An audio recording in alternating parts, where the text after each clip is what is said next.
We're now beginning learning unit number 2. Within this learning unit, you're going to actually write your first paper for the course. Now, before writing the paper, you're going to read 3 short stories. We'll discuss these short stories within our discussion board.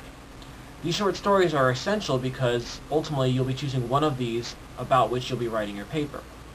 Now, you'll see the explanation of the paper assignments within the learning unit itself, but let me explain a little bit about it right now.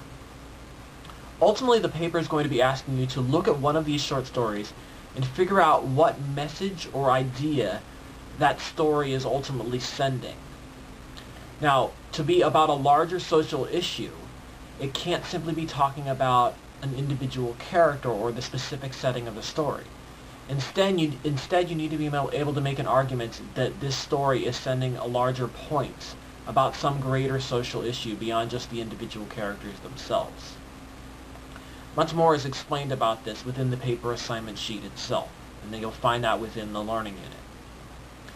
Now, you're going to see that in this course, with each major paper that you're writing, there's going to be a number of steps that along the way that are required. These steps usually involve writing a thesis statement and then getting some feedback on that. Then you'll get to the point of writing a first draft, and you'll get individual feedback on that as well. These steps are essential to how the course works. If you don't do these steps, you simply won't pass.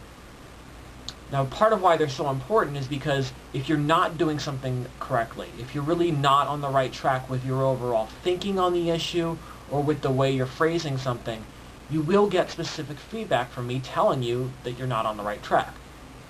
It's much better to hear that while you're still in the writing process, while you're still working on the first draft or developing your thesis, rather than to get that feedback only at the very end of the process with a poor grade. So the hope behind having all of these steps along the way is so that if there are problems or there are elements of misunderstanding, that you're able to get those things resolved before you actually get to the final paper in itself.